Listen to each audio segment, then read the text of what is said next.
नमस्कार, मी Rajratna Jondhale. Top news मराठीच्या 9च्या बातम्यांमध्ये आपलं स्वागत. 24 तास नाही तर फक्त एका तासात आपण देशभरातील दिवसभराच्या महत्त्वाच्या राजकीय, सामाजिक, क्राईम आणि मनोरंजनासह इतर घडामोडींचा वेगवान आढावा घेणार आहोत. Manikchand Oxyrich, proudly Indian. तर बुलेटिनची सुरुवात करूया शॉर्ट न्यूजनं. सोशल मीडियावर काहीही लिहून दोन समाजामध्ये दुही पसरवणाऱ्यांनी शांत बसावं, मनोज जरांगे पाटील यांचा सल्ला. तर 10 फेब्रुवारीपासून मनोज जरांगे पाटील आमरण उपोषण करणार.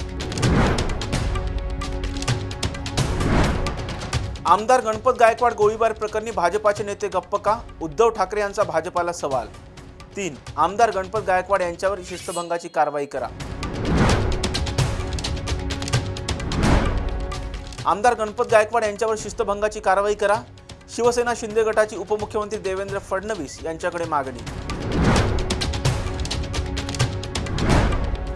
आमदार गणपत गायकवाड गोळीबार प्रकरणी मुख्यमंत्री आणि दोन्ही उपमुख्यमंत्र्यांनी घेतली गंभीर दखल. महायुतीच्या समन्वय समितीची लवकरच होणार बैठक. आमदार गणपत गायकवाड यांचे मुख्यमंत्री एकनाथ शिंदे यांच्यावर गंभीर आरोप. आता ईडी सीबीआय कुठे आहे? किरीट सोमय्या यांनी सांगावं. खासदार संजय राऊत यांचा भाजपाला सवाल. निवडणुका जवळ आल्या की उद्धव ठाकरेंना कोकणातील मराठी माणसांची आठवण. महाराष्ट्र भाजपाची उद्धव ठाकरेंवर टीका. राजन साळवी यांच्यावरील एसीबी कारवाईवर उद्धव ठाकरे संतापले. लक्षात ठेवा, वेळ सगळ्यांची येते म्हणत दिला भाजपाला इशारा. महाराष्ट्रात गँगवॉर सुरू असून मुख्यमंत्री एकनाथ शिंदे हे गँग लीडर आहेत. राज्यात कायदा आणि सुव्यवस्था राहिलीच नाही. माजी पर्यावरण मंत्री आदित्य ठाकरेंचा मुख्यमंत्री एकनाथ शिंदे यांच्यावर निशाणा. घरी झोपून सुपारी घेणारे आम्हाला विचारतात की आम्ही काय केलं. आजोबांच्या पुण्याई पलीकडे तुम्ही काय केलं ते सांगा. मनोज जरांगे पाटील यांचा राज ठाकरेंना सवाल. शिवरायांच्या मूर्तीची किंमत करताना लाज वाटत नाही का? उद्धव ठाकरे एसीबी अधिकाऱ्यांवर संतापले. पिंपरी चिंचवड शहरात पुन्हा एकदा गावगुंडांची दहशत पाहायला मिळाली असून स्थानिक गावगुंडांच्या टोळक्यानं किरकोळ वादातून वाईन शॉप चालकावर कोयत्याने वार केल्याची धक्कादायक घटना घडली आहे. चिंचवड गावातील पूजा वाईन्स या ठिकाणी काही वेळापूर्वी ही धक्कादायक घटना घडली. या धक्कादायक घटनेची दृश्य सीसीटीव्ही कॅमेरामध्ये कैद झाली असून वाईन शॉपमध्ये बिल घेण्याच्या वादातून स्थानिक गावगुंड आणि वाईन शॉप चालकामध्ये वादावादी झाली.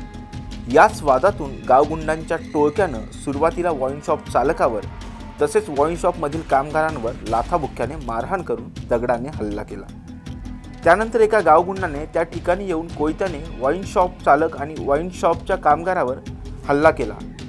या घटनेची दृश्य सीसीटीव्ही कॅमेऱ्यामध्ये कैद झाली असून वाईन शॉप चालकाच्या फिर्यादीवरून चिंचवड पोलीस स्टेशनमध्ये स्थानिक गावगुंडांविरोधात गुन्हा दाखल करण्याचं काम पोलीस करत आहेत.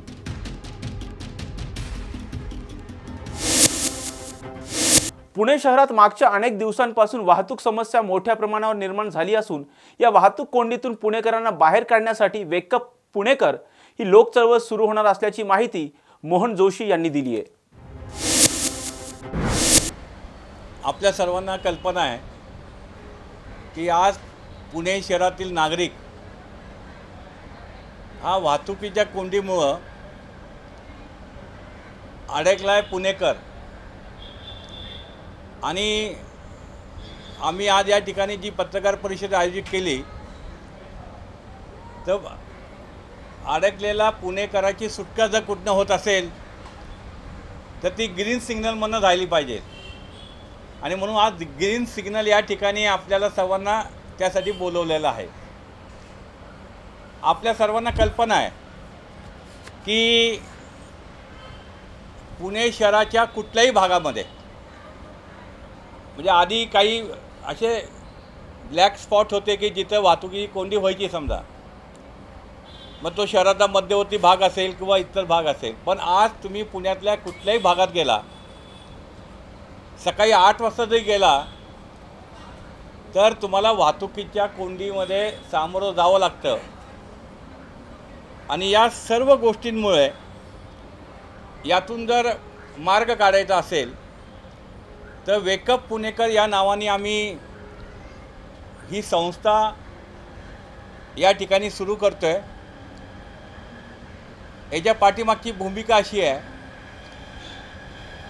की गेले 10 वर्षापासून पुणे शहराचा विकास हा इतक्या मोठ्या प्रमाणावर वाढत असताना ज्या पद्धतीने ज्या पायाभूत सुविधा असतात त्या पुरवण्यामध्ये सरकार आणि प्रशासन हे दोन्ही पूर्णपणे अपयशी झालेलं आहे. हे आजचं हे चित्र आहे. आणि आज आमच्या ज्या पुणेकरांच्या ज्या समस्या आहेत, मग पाणी असेल, स्मार्ट सिटी असेल, नदी सुधार असेल, वाढती गुन्हेगारी असेल किंवा अंमली पदार्थाचा विळखा असेल तरुणांच्यामध्ये, या सर्व गोष्टीचा उपाय शोधण्यासाठी वेकअप पुणेकरांच्या माध्यमातून आम्ही एक लोक चळवळ उभी करतो आहे.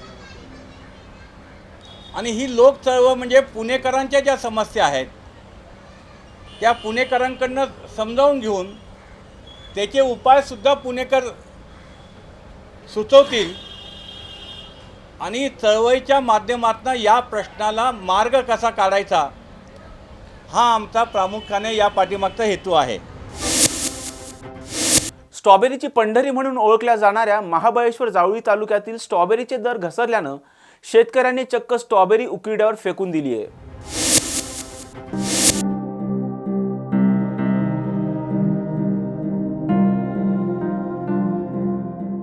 स्ट्रॉबेरीच्या पिकाला सध्या भाव नसल्यानं शेतकऱ्यांच्या नशिबी 200 ते 300 रुपये किलोने जाणारी ही स्ट्रॉबेरी अवघ्या 10 ते 15 रुपये किलोने विक्री होत असल्यानं जावळी तालुक्यातील स्ट्रॉबेरी उत्पादक शेतकऱ्यांना स्ट्रॉबेरी अक्षरशः उकिरड्यावर फेकून देण्याची वेळ आली आहे. याबाबत राज्य सरकारने शेतीच्या उत्पादित होणाऱ्या पिकाला हमीभाव दिला नसल्यानं शेतकऱ्यांनी संताप व्यक्त केला आहे.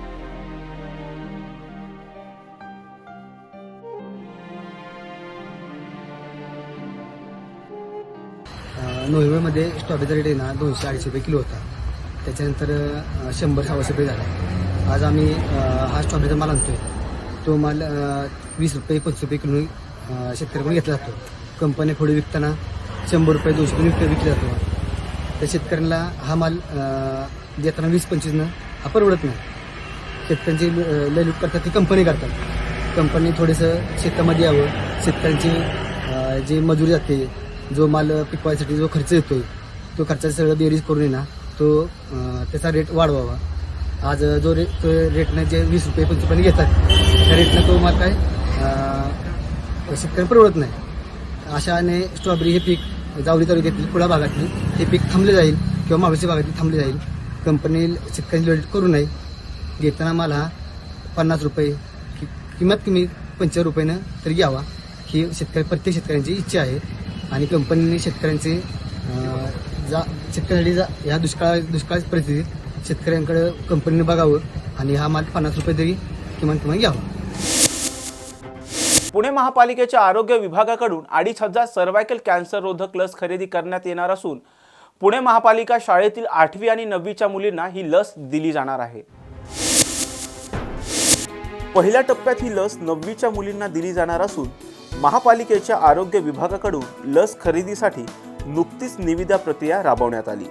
2 वर्षांसाठी ही लस या माध्यमातून घेण्यात येणार आहे. लस खरेदी झाल्यानंतर पुणे महानगरपालिकेच्या शाळेतील इयत्ता 8वी आणि 9वी मधील मुलींचं लसीकरण करण्यात येणार आहे. सर्व्हायकल कॅन्सर हे प्रामुख्याने 2 प्रकारचे असतात. पहिला स्क्वॅमेस सेल कार्सिनोमा, दुसरा म्हणजेच एंडेनोकार्सिनोमा. HPV हा विषाणू शरीरात पसरल्यामुळे सर्व्हायकल कॅन्सरची समस्या दिसून येते. त्याशिवाय अनुवंशिकता हेही याचं प्रमुख कारण आहे. पाहूयात सर्व्हायकल कॅन्सरची नेमकी लक्षणं काय आहेत ग्राफिक्सच्या माध्यमातून. सर्व्हायकल कॅन्सरची लक्षणं. मुळात हा गर्भाशयाच्या मुखाचा कर्करोग आहे. सुरुवातीला सर्व्हायकल कॅन्सरची कोणतीही लक्षणं दिसून येत नाहीत. अनियमित मासिक पाळी, वजन कमी होणं, वारंवार लघवीला होणं, छातीत जळजळ होणं किंवा जेवताना पोट भरल्यासारखं वाटणं, खूप थकवा जाणवणं, ओटीपोटात वेदना होणं किंवा सूज येणं, ताप येणं आणि सुस्त वाटणं, त्याचबरोबर मासिक पाळी दरम्यान जास्त रक्तस्राव होणं ही या आजाराची प्रमुख लक्षणं आहेत. बुलेटिनमध्ये घेऊयात एक छोटासा break. Come on guys, hurry up. यार सुन ना, एक ब्रेक ले लेते हैं. Guys, I'm telling you, तुम लोगों को सही से ट्रैकिंग नहीं आता. But that's okay, you can learn. रोज का ढक्कन देना. ये रेड वाला है, सही वाला देना. अबे ढक्कन, पहले तो सही पानी पीना.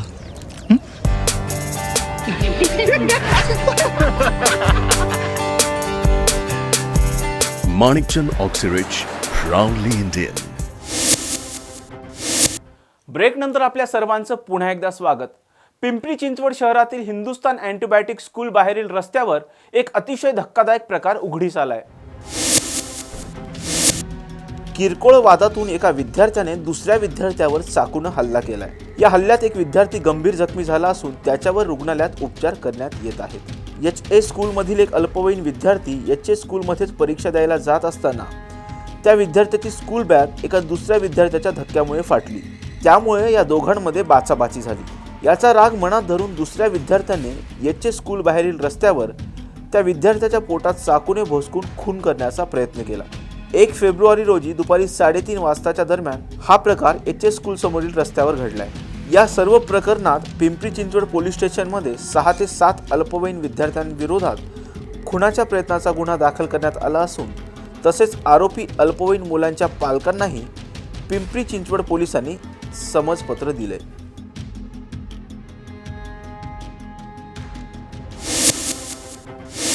पिंपरी चिंचवड शहरातील मोशी परिसरात असलेल्या 60 फुटी रोडवर एका अज्ञात तरुणाचा मृतदेह आढळल्यानं एकच खळबळ उडाली आहे. अज्ञात आरोपींनी या तरुणाला बेदम मारहाण करत त्याच्या डोक्यात दगड घालून त्याचा खून केलाय. या घटनेची माहिती मिळताच भोसरी MIDC पोलीस घटनास्थळी दाखल झाले असून गुन्हा नोंदवण्याचं काम सुरू करण्यात आलंय.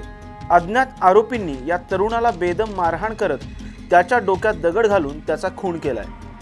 या घटनेची माहिती मिळताच भोसरी MIDC पोलीस घटनास्थळी दाखल झाले असून गुन्हा नोंदवण्याचं काम सुरू आहे. हा खून कोणी केला, कोणत्या कारणासाठी केला याची माहिती अद्याप समोर आली नाही. शिवसेना ठाकरे गटाचे पक्षप्रमुख उद्धव ठाकरे यांनी आज रत्नागिरीत सभा घेत शिंदे गटावर जोरदार निशाणा साधलाय.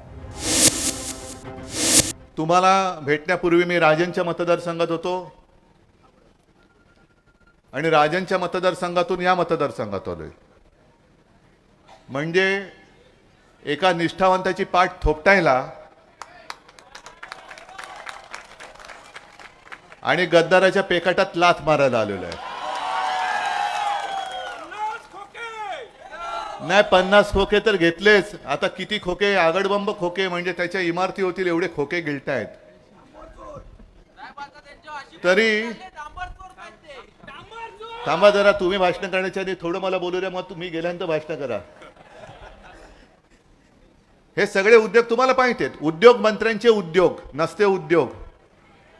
तसं पाहिलं तर हे म्हणे बाळासाहेबांचे विचार घेऊन पुढे चाललेत. अरे तुम्ही शिवसेनेमध्ये आलातच 2014ला. म्हणजे जेव्हा बाळासाहेब होते तेव्हा तुम्ही आमच्या विरुद्ध आमच्याशी लढत होतात. लाचारी करून माझ्याकडे आलात आणि हे खरं आहे, मी त्यांना शब्द दिला होता मंत्रिपदाचा. मी माझा शब्द पाळला, पण ज्याला दिला तो शब्दाला नाही जगला, तो शब्द कमी पडला. मी तुला मंत्रिपद दिलं होतं 2014ला, मी वचन दिलं होतं.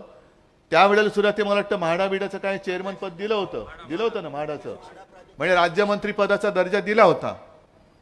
19ला मी काही देण्याची काही तशी गरज नव्हती, कारण मी मंत्रिपदाचा दर्जा दिला होता. पण आम्ही बाळासाहेबांचे पुत्र, शब्दाचे पक्के. त्यांना बोलून सांगितलं की शब्द दिला होता, तुम्ही विसरला असाल, मी नाही विसरणार, मी विसरलो नाही. जा आणि मंत्रिपदाची शपथ घ्या. घेतली शपथ आणि पळाले. नाही, तो त्यांचा विषय. त्या गद्दाराचं करायचं काय हे म्हटल्यानंतर तुम्ही म्हणता खाली डोकं वर पाय. पण ज्याला डोकंच नाही ते डोकं कुठलं आणि पाय कुठले हेच कळत नाही त्याचं करायचं काय हा मोठा प्रश्न आहे. बिंडोक माणसाचं करायचं काय हा प्रश्न आहे. मला तुम्हाला भेटून मी राजनकडे जाणार आहे जेवायला. अरे टाळ्याने वाजवल्या.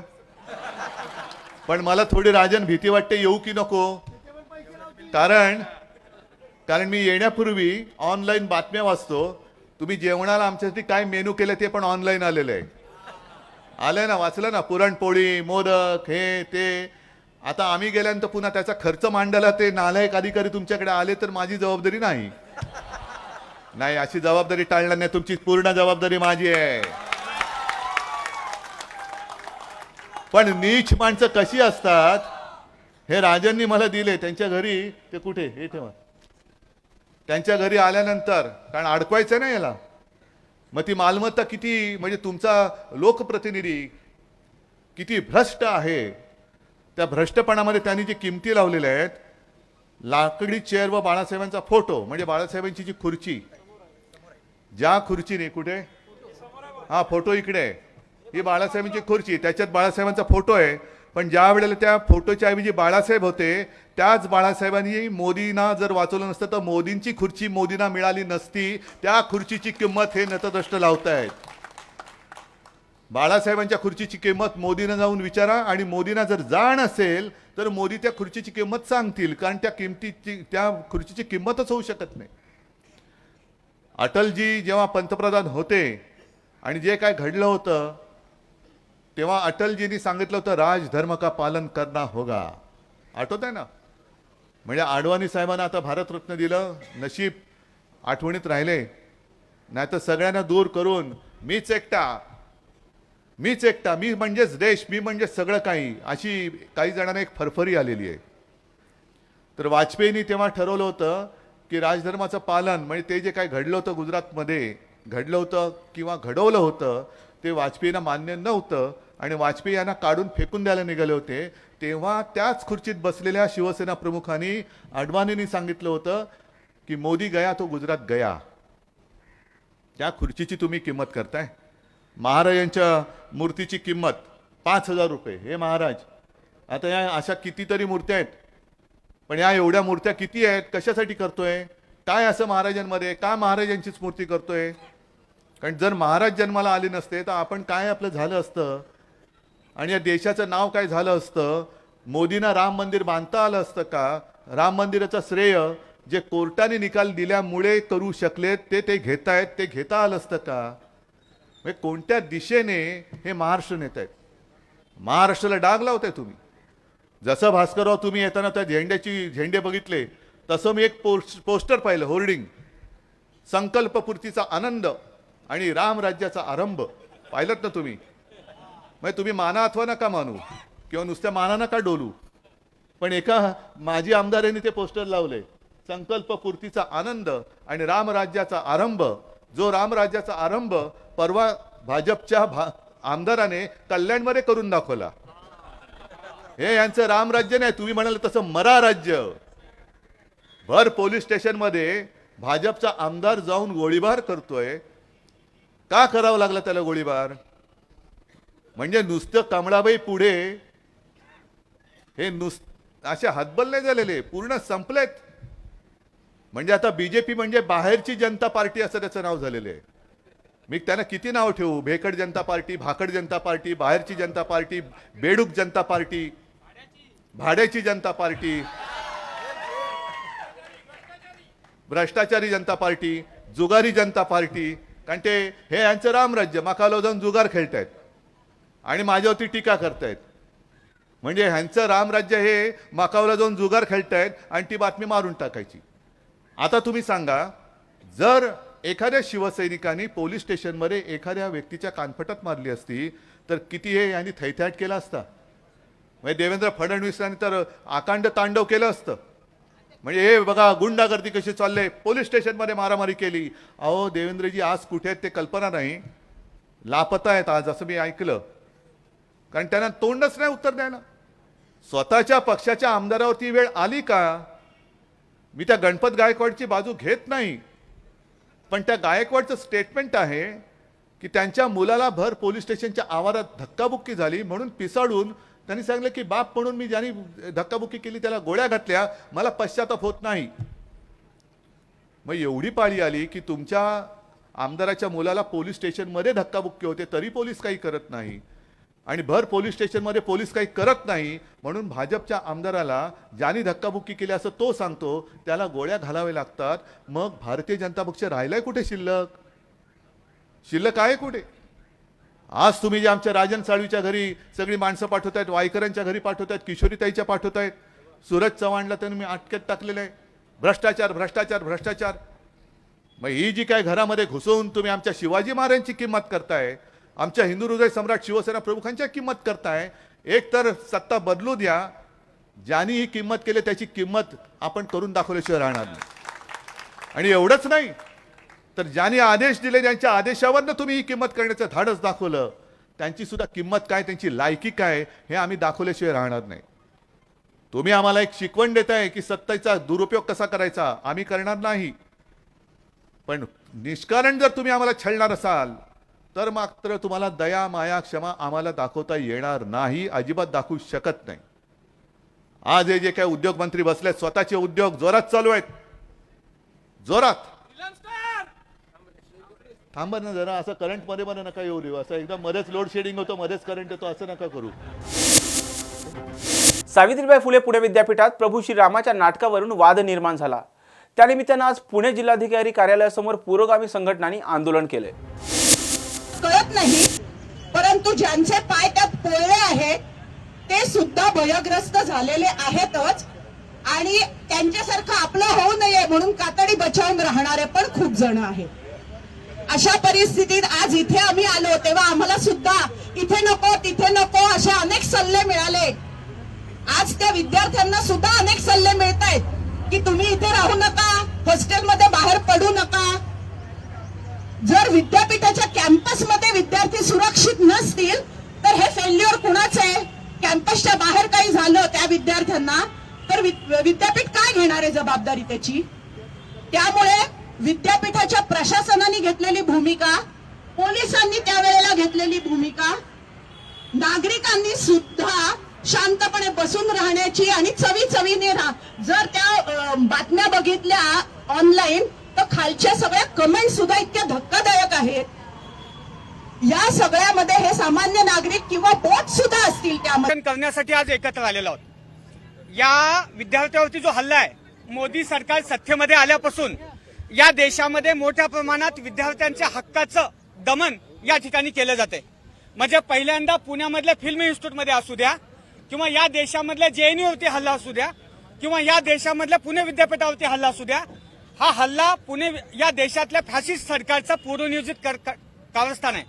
इतकंच नाहीये, या देशातल्या सर्वसामान्य ओबीसी किंवा इतर दलित मुलांचे शिष्यवृत्तीचे जे काही धोरणं आहेत त्याच्या विरोधामध्ये दमन करणं किंवा खाजगी विद्यापीठाच्या माध्यमातून प्रोत्साहन देऊन या देशामधल्या शिक्षणाचं बाजारीकरण करण्याचं काम किंवा नवीन शैक्षणिक धोरणाच्या माध्यमातून या देशामध्ये सर्वसामान्य लोकांना, विद्यार्थ्यांना शैक्षणिक संस्थाचे दारं बंद करण्याचं काम या देशातल्या पूर्वनियोजित मोदी सरकारचं कारस्थान आहे. त्याच्या विरोधामध्ये आम्ही आज या ठिकाणी एकत्र आलेलो आहोत. पुणे विद्यापीठामध्ये जे अखिल भारतीय विद्यार्थी परिषदेने ललित कला केंद्रावरती जो हल्ला झालेला आहे तो हल्ला स्वयंस्फूर्त नव्हता, तर या देशातल्या विद्यार्थ्यांचं जे अभिव्यक्ती स्वातंत्र्य आहे, मत मांडण्याचं स्वातंत्र्य आहे, त्याचं दमन करण्याचा प्रयत्न या ठिकाणी झालेला आहे. या ललित कला केंद्रावरती हल्ला होण्याच्या पूर्वी 3 दिवस या ठिकाणी पुण्यामधल्या फिल्म इन्स्टिट्यूटमध्ये राम के नाम चित्रपट दाखवल्यामुळे या अखिल भारतीय हिंदुत्ववादीच्या गुंडांनी या ठिकाणी हल्ला केलेला आहे. त्याच्या निषेधामध्ये शासनाने गांभीर्याने घ्यावं, नाहीतर यापेक्षाही व्यापक मोर्चा काढून आम्ही या देशातल्या विद्यार्थ्यांचं, शिक्षकांचं अभिव्यक्ती स्वातंत्र्य सुरक्षित केलं जावं, याच्यासाठी लढा उभारू, हेच या ठिकाणी आम्ही सांगतो. विडंबनाची जी विडंबनात्मक नाटकं होण्याची ही परंपरा भारतीय याच्यामध्ये आहे. त्यामुळं जे प्रॅक्टिस चालू होती त्याच्यामध्ये या प्रकारचा जो सीन होता तो केला जात होता. त्यामुळे तिथे येऊन जरी तुम्हाला समजा तुमच्या भावना दुखवल्या आहेत, तुम्हाला तो अधिकार कोणी दिला की त्या विद्यार्थ्यांना मारहाण करण्याचा? हा अधिकार गेल्या 15 वर्षापासून जे ABVP असेल, बीजेपीची लोक असतील, युवा मोर्चाचे लोक यांना कोणी दिलेला आहे? ही कारवाई करण्याचे अधिकार पोलिसांना आहे. जरा अधिकार पोलिसांना आहे तर तुम्ही अधिकृतरित्या पोलिसांकडे जावा ना. विद्यार्थ्यांना मारहाण करण्याचा अधिकार कोणी दिलेला आहे? हे जे काय उघड गुंडशाही चालू आहे या सरकारची, त्या गुंडशाहीच्या विरोधात आम्ही इथे रस्त्यावर उतरलेलो आहे. आणि विद्यार्थ्यांवरचे हल्ले फक्त आजचे नाहीये, 2015 पासून आपण बघू शकता. रोहित वेमुलाची हत्या असेल किंवा जेएनयूवरतीचा हल्ला असेल किंवा IITs वरती जे काही वेगवेगळे हल्ले होत आहेत, ह्या माध्यमातून सरकारला हे दाखवायचंय की आमच्या विरोधात बोलणारे, आमच्या विरोधात आमचं पितळ उघडं पाडणारे आम्हाला कुणीही नकोत. आम्हाला सगळे होयबा हवेत आणि त्याच प्रकारचे विद्यार्थी त्यांना इथं घडवायचे आहेत. म्हणून सातत्यानं बोलणाऱ्या विद्यार्थ्यांवर, मतं मांडणाऱ्या विद्यार्थ्यांवर हल्ले केले जात आहेत. आणि ही मतं मांडणारी विद्यार्थी कुठले आहेत तर फुलेशाह आंबेडकर विचारांचे, डाव्या विचारांचे आहेत. त्यामुळे सातत्याने यांना देशद्रोही ठरवण्याचा हा जो काही कट कारस्थान या सरकारचं चालू आहे. त्यामुळं अभिव्यक्ती स्वातंत्र्य जपलं पाहिजे. भारतीय संविधान तो अधिकार प्रत्येकाला देतं. त्यामुळे त्यांना हा अधिकार कुणीही दिलेला नाही की तुम्ही थेट मारहाण करावी. त्यामुळे खऱ्या अर्थानं देशद्रोह जर चालू असेल, जर गुंडशाही चालू असेल तर भाजप प्रेरित ABVPची त्यांची विद्यार्थी संघटना आहे तिच्याकडून चालू आहे आणि त्याच्यामुळे पुणे विद्यापीठाचं नाव खराब होत आहे. मागच्या नोव्हेंबरमध्येही 3 नोव्हेंबरला आमच्या विद्यार्थिनींवरती हल्ला झाला, बीजेपीच्या लोकांनी हल्ला केलेला आहे. आणि खऱ्या अर्थानं पुण्याचं नाव, सावित्रीबाई फुलेंचं ज्या विद्यापीठाला नाव दिलेलं आहे ते नाव ह्यांनी धुळीच मिळवलेलं आहे. त्यामुळे पुणेकरांसाठी सुद्धा हा प्रश्न आहे की आपल्या पुणे विद्यापीठाची जी इज्जत यांनी घालवलेली आहे, जी अब्रुवेशीला टांगलेली आहे, त्याच्या विरोधात देखील इथल्या रस्त्यावर लोकांनी उतरलं पाहिजे. कारवाई करण्याचा अधिकार पोलिसांना आहे. म्हणजे नाटकाच्या माध्यमातून जे पात्र दाखवण्यात आलेलं होतं त्याच्यामध्ये चूक झाली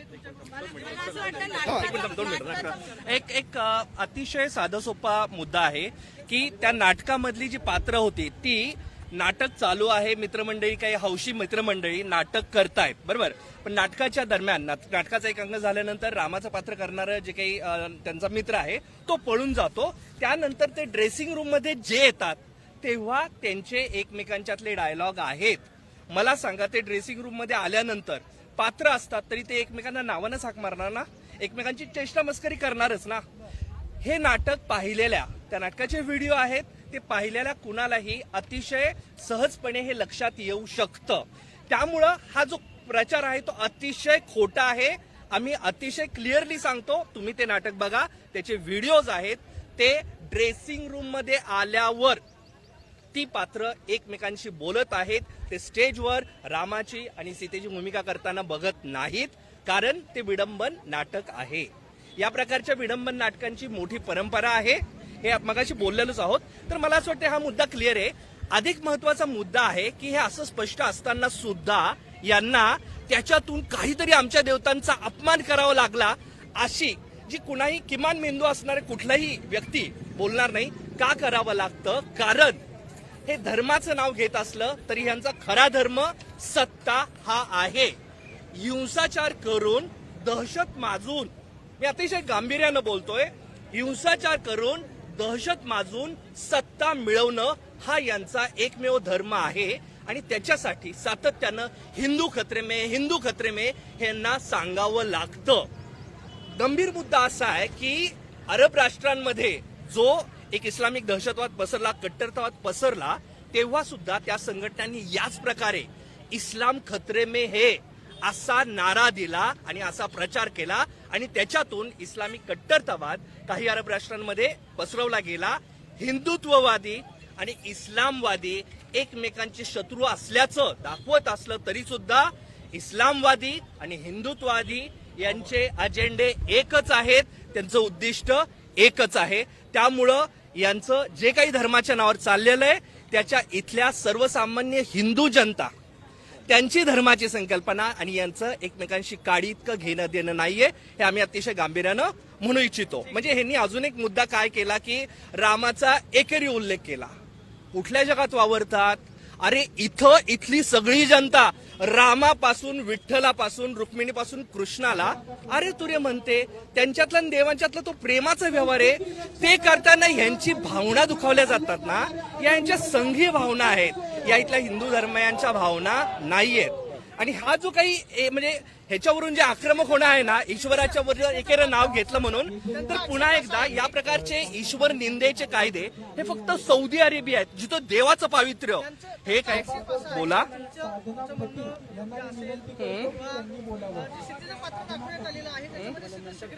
हो, ड्रेसिंग रूम मध्ये 2 मिनिटं, ड्रेसिंग रूम मध्ये मग अरुण गोविलनं रामाचं पात्र केलं. अरुण गोविलनं सेटवर कधी काही तंबाखू पिकली नाही किंवा हे केलं नाही, की सर किमान कॉमन सेन्स आहे ना. ड्रेसिंग रूम मध्ये ती जर करते तर ती करते. आणि दुसरी आणि सगळ्यात महत्वाचा मुद्दा सगळ्यात काय देवाची नाही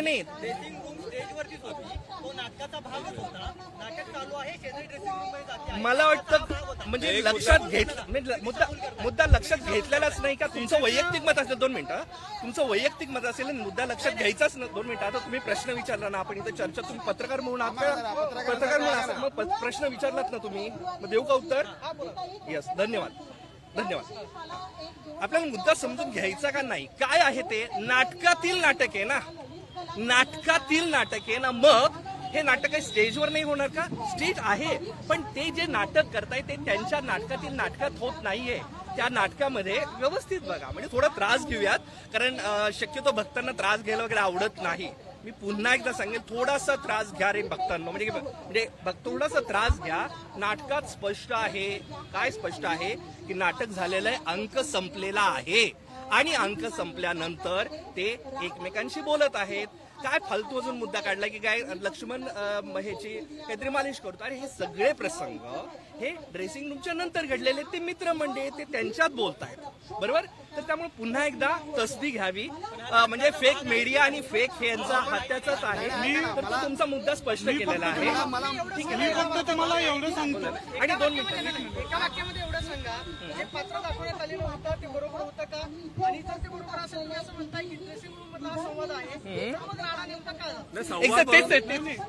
संवाद होऊन एवढा जर भावना दुखत असतील तर ती पात्र कॉस्ट्युम मध्ये होते, रामाच्या, सीतेच्या, लक्ष्मणाच्या. त्या कॉस्ट्युम मध्ये मारहाण झाली तेव्हा तेव्हा अपमान झाला यांचा. त्या कॉस्ट्युम मध्ये तुम्ही रामाला मारता, लक्ष्मणाला मारता, सीतेला मारता, रावणाला सगळ्यांना मारता, तेव्हा धावणी दुखावत नाही. परंतु ज्या सीतेने नाही त्यालाही मारहाण केली ना. सीतेने जर वाईट बोलले की तुम्हाला भावना दुखवता, त्या कॉस्ट्युम मध्ये तुम्ही त्याला मारहाण केलेली आहे. कुठल्या धार्मिक भावना तुमच्या ढोंग आहे, म्हणजे अख्खा ढोंग आहे तुमचं. स्ट्रेच केलं ना तुम्ही, एक्सपोज होणार आहे. आणि त्याला काही देवांना वरा अवतारापासून ते गाढवापर्यंत सगळ्या अवतारांमध्ये उभा करण्याची परंपरा ह्यांनी स्वतः केलेली आहे. त्यामुळे आज तुम्ही आम्हाला काय सांगताय, तुमच्या भावना एवढ्या नाजूक कशा झाल्या तुमच्या 2014 नंतर भावना? बुलेटिनमध्ये घेऊयात एक छोटासा break. Come on guys, hurry up. अरे सुन ना, एक ब्रेक ले लेते हैं. Guys I am telling you, तुम लोगों को सही से ट्रैकिंग नहीं आता, but that's okay, you can learn. रोज का ढक्कन देना. ये रेड वाला है, सही वाला देना. अबे ढक्कन, पहले तो सही पानी पीना.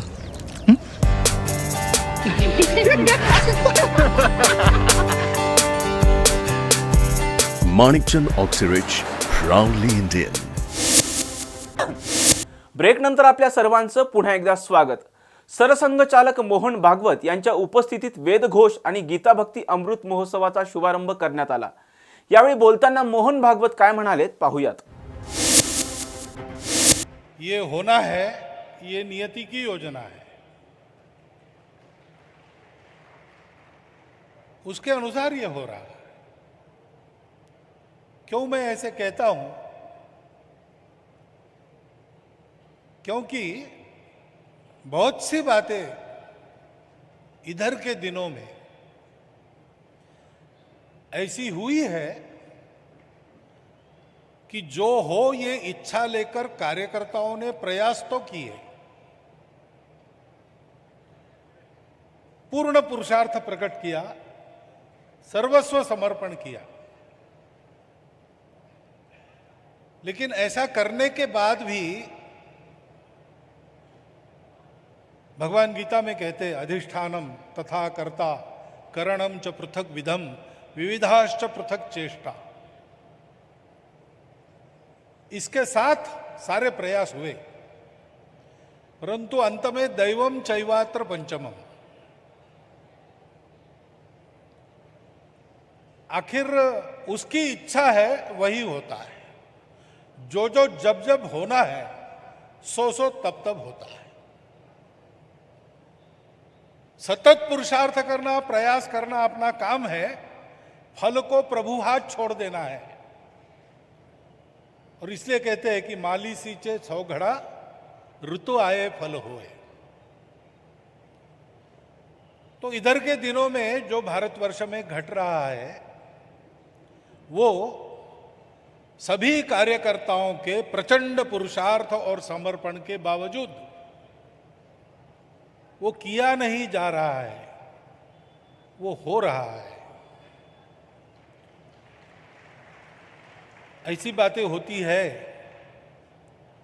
इसीलिए छत्रपति शिवाजी महाराज ने अपने साथियों को कहा, हे राज्य भावे हे तो श्रींची इच्छा।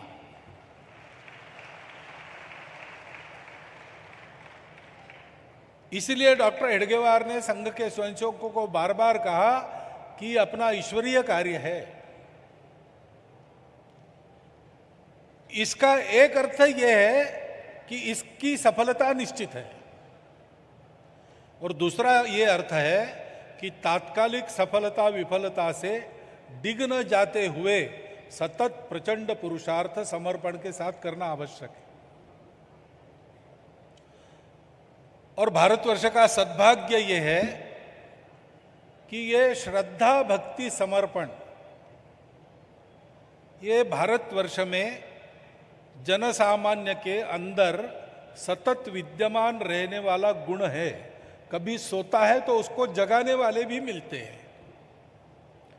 श्री ज्ञानेश्वर महाराज ने जो वरदान मांगा पसायदान में, उन्होंने कहा कि ईश्वर निष्ठों की मंडली हमेशा मिलती रहे। तो हमको ये वरदान प्राप्त है कि हमारे अंदर श्रद्धा भक्ति विद्यमान है, हम कभी भी उससे विमुख नहीं होते। हो सकता है वो सो जाए तो उसको जगाने वाली ईश्वर निष्ठों की मंडली हमको मिलती रहती है। और इसलिए हम देखते हैं कि महाभारत में प्रचंड संहार हुआ।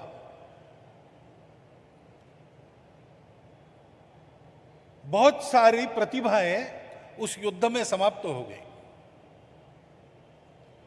हो सकता है कलयुग आने वाला था, मनुष्य की बुद्धि जो उस समय का ज्ञान था उसका सदुपयोग करे ऐसी बचने वाली नहीं थी। इसका आभास सबको था, भगवान को तो था ही था। उन्हीं के योजना क्रम से सारी बातें होती रहती है। तो उस समय का वो दिव्य ज्ञान लोगों के हाथ में न लगे, इसलिए इस संहार की रचना हुई। और उस संहार में वो ज्ञान भी नष्ट हो गया। परंतु ज्ञान नहीं है तो अज्ञान का अंधकार है, और अज्ञान के अंधकार का परिणाम तो सतत पतन और अंत में विनाश यही है। और जैसा स्वामी जी ने आज कहा, मैं रहूं या ना रहूं, भारत ये रहना चाहिए। ईश्वर की इच्छा भी यही है कि कोई रहे ना रहे, भारत ये रहना चाहिए। क्योंकि भारत को उन्होंने एक प्रयोजन दिया है। वो प्रयोजन यही है कि जीवन के अंधकार को हटाकर तमसो मां ज्योतिर्गमय, असतो मां सद्गमय, मृत्योर्मा अमृतम गमय, इस प्रकार सतत आगे बढ़े सृष्टि समष्टि और व्यष्टि मिलकर। ऐसा ज्ञान समय समय पर विश्व को देते रहना, और इसलिए भारत बना रहना चाहिए। तो भगवान की इच्छा है, लेकिन दैव पांचवा है। पहले 4 मनुष्यों को पूर्ण करने पड़ते अपने पुरुषार्थ से। तो फिर नैमिषारण्य में एक बहुत बड़ा संगम हो गया ऋषियों का। 84,000 ऋषि एकत्र आए थे। ऋषि वो होते हैं जो ज्ञान का सतत अनुसंधान करते हैं, एकांत में आत्मसाधना करते हैं, लोकांत में सेवा परोपकार, विद्यादान, ज्ञानदान, इसमें अपना समय बिताते हैं। उन सब ने विचार किया कि संहार हुआ, लेकिन भारत ही रहना चाहिए, इसलिए हमको क्या क्या करना होगा। जितना ज्ञान था उस समय मानव जाति के पास, उसकी फिर से चर्चा हुई, शास्त्रार्थ हुए, उसको कलयुग की बुद्धि लेकर मानव समझ सके इतना सरल बनाया गया। उसके विभाग किए गए, और गांव गांव में, घर घर में, झोपड़ी झोपड़ी में अंतिम व्यक्ति तक वो ज्ञान पहुंचे, इसकी व्यवस्था की गई। आज के हमारे जो घुमंतु बांधव है, वो उस समय जो व्यवस्था हुई थी एक एक झोपड़ी तक ज्ञान पहुंचाना, इस कार्य के लिए जिन्होंने अपना घर बार छोड़कर देश देश गांव गांव विचरण करना स्वीकार किया, ऐसे अभियानकर्ताओं के अवशेष, उनके वंशज और आज भी कुछ मात्रा में श्रद्धापूर्वक उस व्रत को निभाने वाले अपने बंधु, वही हमारे घुमंतु बंधु हैं। आप कल्पना कीजिए कितना बड़ा उद्यम। सब लोग वेद बोल नहीं सकते, सब लोग प्रवचन कर नहीं सकते, सब लोग विज्ञान समझ नहीं सकते, लेकिन आज हमारे किसी देहात में या मध्य प्रदेश में रहने वाली अशिक्षित बूढ़ी माता भी बच्चों को कहती है शाम के बाद वृक्षों को, पेड़ों को हाथ मत लगाओ, वो सोते हैं। जगदीश चंद्र बसु ने ये विज्ञान की दृष्टि से बताने के सदियों पहले से ये ज्ञान हमारी झोपड़ियों में पहुंचा है। छोटी मोटी बीमारियों के घरेलू उपचार हमारे यहां प्रचलित है। कितनी है ऐसी बातें प्रत्यक्ष आचरण की जो पहुंची। क्यों पहुंची? वो आयोजन हुआ नैमिषारण्य में। आज मैं यहां आया तो मुझे लगा कि आयोजन भी उसी प्रकार का आयोजन है। निमित्त महाराज जी के 75 वर्ष पूर्ण हुए उसका है, परंतु आयोजन उस दृष्टि को मन में लेकर किया है कि नहीं किया है मुझे पता नहीं, लेकिन होना वही है। फिर से यहां पर शास्त्रों की चर्चा होने वाली है। ये हो रहा है। रामलला आ गए 22 तारीख को, बहुत बड़ा पुरुषार्थ हुआ, सतत लड़ाई हुई, सब हुआ, लेकिन इस पीढ़ी के भाग्य में आया रामलला जीवंत अपने अधिष्ठान पर वहां पर खड़े हैं, ये देखने का। ये हुआ है, ये हुआ है। ये सारे पुरुषार्थ के बावजूद भी किया नहीं है। 4 बातें हमने ठीक से पूरी की, इसलिए भगवान की कृपा बरसी है, उनकी इच्छा से हुआ है और उनकी इच्छा के फलीभूत होने का वो प्रारंभ बिंदु है। 22 तारीख को उस आयोजन में मेरा सौभाग्य था, मुझे प्रत्यक्ष साक्षी होने का अनुभव मिला। महाराज जी भी वहां थे। उसके बाद यहाँ पर इस आयोजन को होता हुआ मैं देखता हूँ तो मुझे लगता है ये संयोग नहीं है, ये योजना है, नियति की योजना है।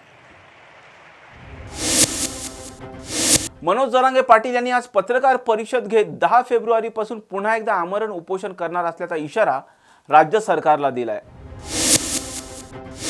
फक्त इथून पुढे तरी आपण आपल्या कार्यकर्त्यांना, पक्षाच्या लोकांना दापा, कारण बहुतेक पक्षाच्या लोकांनी त्यांना बोलायचं सांगितलंय, तुम्हाला श्रेय घ्यायचंय, तुम्हाला श्रेय घ्यायचं तर घ्या, पण गोरगरिबांचं, मराठ्यांचं खोटं बोलून वाटोळं करू नका। काही मिळालं नाही, काही झालं नाही, यात भरपूर सत्ताधारी आणि पक्षातले, विरोधी पक्षातले सुद्धा लोक आहेत की जे बोलतायत जाणून बुजून, कारण त्यांचे कुठंतरी कमीपणा होतोय असं दिसतंय, कुठंतरी त्यांना मान सन्मान किंवा काही मिळवायचं होतं ते मिळालं नाही असं दिसतंय म्हणून ते बोलतायत। परंतु तुमच्या मिळण्यासाठी माझ्या गोरगरीब मराठ्यांचं तुम्ही वाटोळं करू नका, म्हणून मी मराठा समाजासमोर या पत्रकार परिषदेच्या माध्यमातून आलोय। जर ते इथून पुढे गप नाही बसले तर मी त्यांच्या पक्षाच्या नेत्यासह आणि त्यांचं सुद्धा नाव घेणार आहे की ह्या पक्षाचा नेता यांना पुढे घालतोय आणि सोशल मीडियावरती चालवायला लावतोय। आज मात्र जर ते सावध झाले या 2-3 दिवसात तर बरं, नाही झालं तर हा माणूस कोण याचे आम्ही सगळे शोधत आणले, आमच्या लोकांना सुद्धा। हे सोशल मीडियावर बोलणारे कोणाचे आहेत त्याचं नाव आणि त्याच्या पक्षाचं आणि त्याच्या नेत्यासुद्धा नाव घेऊन आम्ही जाहीर करणार आहेत की यांना ह्या ट्रॅपमध्ये, म्हणजे आम्हाला या आंदोलनाला बदनाम करण्यासाठी, गोरगरिबांचं आंदोलन मोडलं पाहिजे याच्यात दोघं पण आहेत, सत्ताधाऱ्यांचे पण आहेत आणि विरोधांचे पण लोक आहेत. त्यांनी थांबावं, नसता या 2-4 दिवसात पुन्हा मग आम्ही नावं डिक्लेअर करणार आहेत त्यांची. यासाठी मी समाजाच्या समोर आलो आहे की मी इतका चिकाटीनं, मी माझी पाठ नाही थोपटत, पण इतक्या चिकाटीनं 24 घंटे रात पाठ एक करून गोरगरिबांसाठी काम करतोय. आणि यांची इच्छा आहे की मी आंदोलनातून हटलो पाहिजे किंवा बाजूला निघलो पाहिजे. माझा करोडो मराठा म्हणत नाही तोपर्यंत मी हटत नाही, कारण माझा काही स्वार्थच नाही.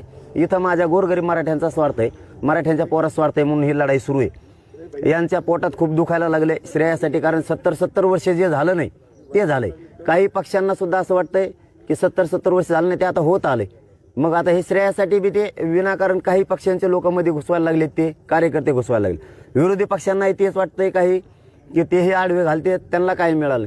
काही मराठा समाजाचे काही खूप जळणारे काही नेते आहेत, त्यांनाही वाटतं आपल्याला काय मिळालं नाही. म्हणजे समाजाचंच काम करणारे काही 10-15 जण आहेत, त्यांनाही वाटतं आपण इतके दिवस लढलो, काहीच मिळालं नाही, तुम्हाला मिळालं नाही, त्याला आम्ही काय करावं, तुम्ही मिळू द्यायला पाहिजे होतं समाजाला. मग त्यांना असं वाटतं हा विषय संपवायला लागला आरक्षणाचा, मग आपल्याला काय राहणार आहे खाली. आपलं तर याच्यावरच दुकान चालतंय, सगळे यांचे दुकानं बंद झालीत. म्हणून माझ्या मराठा समाजाला मी सांगण्यासाठी आलोय की यांच्या ट्रॅपला मी घाबरत नाही, मोजीत बी नाही. यांचं षड्यंत्र असून येतं फिडेंद्र असून, फक्त समाजासमोर काय मिळालं ते सांगायसाठी मी आलोय.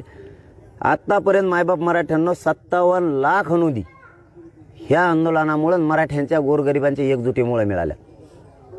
हे अंतिम सत्य आहे.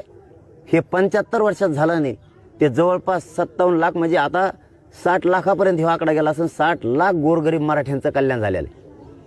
हे 75 वर्षात का नाही झालं? मग काही विरोधी पक्षांचे बी सोशल मीडियामध्ये काही पुट्टे लिहित आहेत त्यांचे, काही सत्ताधाऱ्यांचे पण लिहित. अरे तुझ्या नेत्यानं, तुझ्या पक्षानं का नाही केलं मग 75 वर्षात? हे आताचे सत्ताधारी आहेत. आता यांचं कोणाचं श्रेय घेण्यासाठी चाललंय, तर सत्ताधाऱ्यातलेच काही लोक सुद्धा सोशल मीडियावरती उतरलेत. मग तुम्ही त्या उपकार नाही केला, आता जे दिलं ते. पण माझा मराठा समाज करोडोच्या संख्येनं लढलाय, तेव्हा तुम्ही दिलंय. हे मराठ्यांचं श्रेय राहणार आहे पूर्ण, तुम्हाला कोणालाही मिळणार नाही, तुम्ही किती सोशल मीडियावर लिहिलं तरी. 39 लाख, दुसरा मुद्दा, 39 लाख मराठ्यांना आतापर्यंत प्रमाणपत्र मिळाले. या आंदोलनाचं यश नाही का? कोण सोशल मीडियावर लिहितोय तो भांगार, हे यश नाही का? 39 लाख लोकांचं कल्याण झालंय. हे आंदोलनाचं यश नाही, काय नाही मिळालं म्हणतात. तुला काय मिळायला पाहिजे? पैसे, पद. तुझ्यासाठी आंदोलनच नाहीये. हे गोरगरीब मराठ्यांच्या लेकरांसाठी आंदोलन आहे. ते मोठे झालेत, त्यांना खूप मिळालं गोरगरिबांना.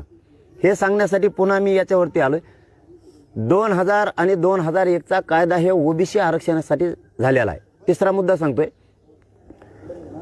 त्या कायद्यात जर एखादी व्याख्या घालायची असेल तर तो कायदा दुरुस्त करावा लागतो. 2001चा कायदा ही ओबीसींना आरक्षण देतोय. मग 2001च्या कायद्यानुसार 2006, 2004, 2008, 2014चे कायदे, 2012चे कायदे तयार झाले. 2001च्या कायद्यानुसारच नवीन शासन निर्णय जर घ्यायचा असला तर नवीन काय असेल तर शासन निर्णय घ्यायला लागतो. सगळ्या सोयऱ्यांना शासन निर्णय घेतला असता तर ते उडालं असतं. मग मराठ्यांना ओबीसीत आरक्षण द्यायचंय, ते खास करून मराठा बांधवांना सांगतोय.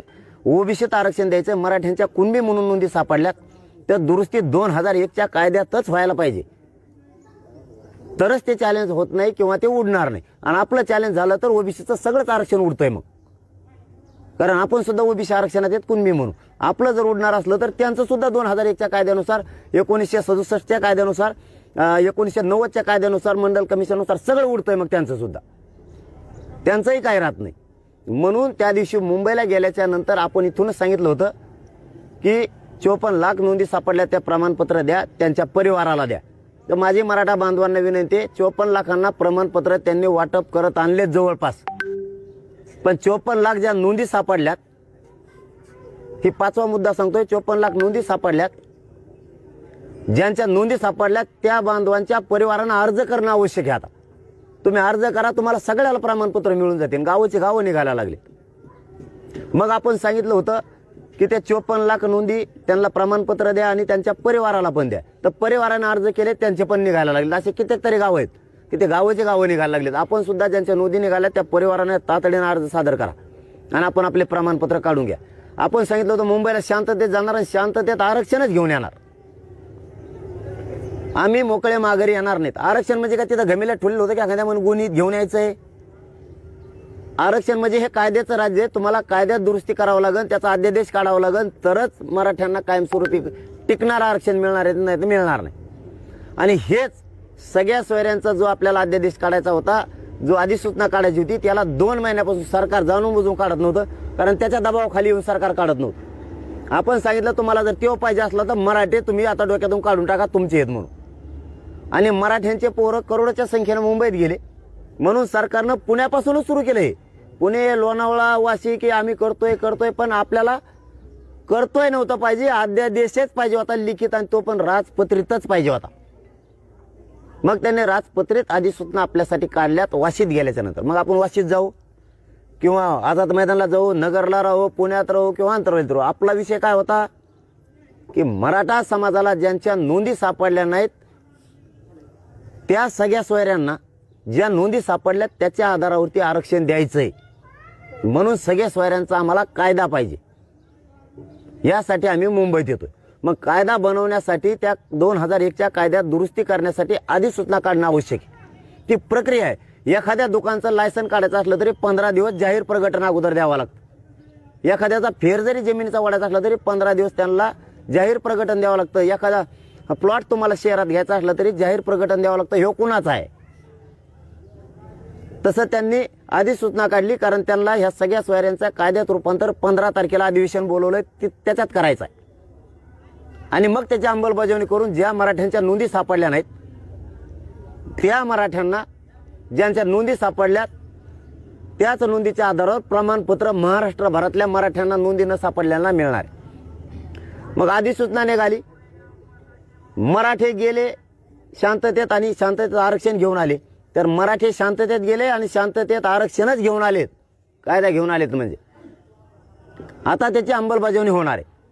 आता त्याचं कायद्यात रूपांतर 15 तारखेला होऊन त्याचं 15 तारखेला त्यानंतर त्याची अंमलबजावणी होणार आहे. म्हणजे नोंदी नसलेल्या मराठ्यांना नोंदी ज्यांच्या मिळाल्या त्याच्या आधारावर त्याच्या सोयऱ्यांना कुणबी जात प्रमाणपत्र मिळणार महाराष्ट्रभर. हे गोरगरीब मराठ्यांना मिळाले. मराठ्यांनी 75 वर्षात जो कायदा बनला नाही तो कायदा बनवला. हे यश नाही का आंदोलनाचं? सोशल मीडियावर लिहितो काय मिळालं, हे यश नाही आहे का? तुला कळतंय का कायदा कशात बदल करायला लागतो, कायद्यात काय दुरुस्ती करायची, काय अधिसूचना काढायच्यात, कायद्यात रूपांतर त्याचं कसं करायचंय, हे पण तुला कळत नाही.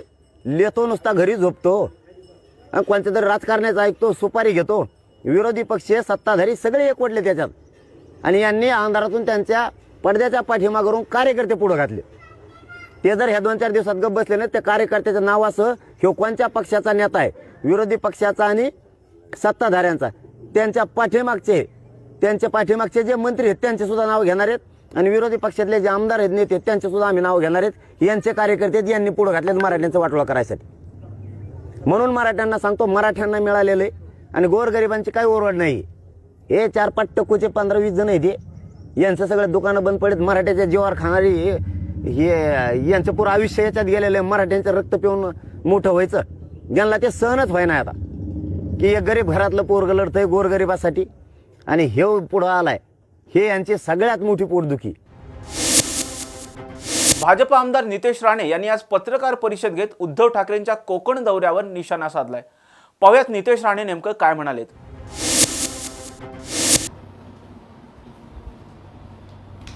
आजच्या साहेब सभेमध्ये एकूणच जर बघितलं असेल तर राणे कुटुंबीय हे टार्गेट केलं गेलं होतं. आणि त्या पार्श्वभूमीवर जर बघितलं तर राणे कुटुंबियांवर सगळ्याच शिवसेने ठाकरे गटाच्या नेत्यांकडून वक्त्यांकडून आरोप केले गेले. असं असताना मात्र यापूर्वी एकेकाळी राणेंचे विरोधक असलेले शिक्षण मंत्री दीपक केसरकर हे गेले काही दिवस राणे साहेबांचं असेल किंवा आपलं राणे कुटुंबियांचं कौतुक करतात. तर लोकसभेच्या पार्श्वभूमीवर केसरकर साहेबांच्या झालेल्या बोलण्यामधल्या या फरकाकडे तुम्ही कसं स्वागतार्ह आहे. आणि काल जे स्टेजवर होते तेही भविष्यामध्ये त्यांचंही चॅनल बदलेल एवढा माझा विश्वास आहे. त्यांना काय शेवटी सिंधुदुर्गाच्या जनतेला माहिती आहे की इथे राणे साहेब शिवाय दुसरा पर्याय नाही. आज केसरकरजींना कळलेलं आहे. उद्या उद्धव ठाकरेवर बसलेले हे जे काही बाकीचे लोक होते तेही एक दिवस राणे साहेबांचं गुणगान गातील एवढं विश्वासाने सांगतो. त्याच्यात काही गुणगान गाणारे माझी लोक होती तिकडे, आता ते परत काही वर्षामध्ये करतील. थोडं वाट पहा, जास्त लांब नाहीये, घोडा मैदान जास्त लांब नाही हो. खूप फरक तुम्हाला दिसतील. कारण का स्टेजवर ते बसलेले अर्धे लोक आमच्याकडे प्रवेश करण्यासाठी फार आतुर आहेत. त्यांच्या फक्त तारखा ठरायच्या आहेत. मग टप्प्याटप्प्याने पहा कोणाकोणाचे प्रवेश होतात. मग कणकवली विधानसभा मतदारसंघामध्ये तुम्ही भाजपकडून उमेदवार पण विरोधकांकडून अजून उमेदवारी डिक्लेअर केला जातो.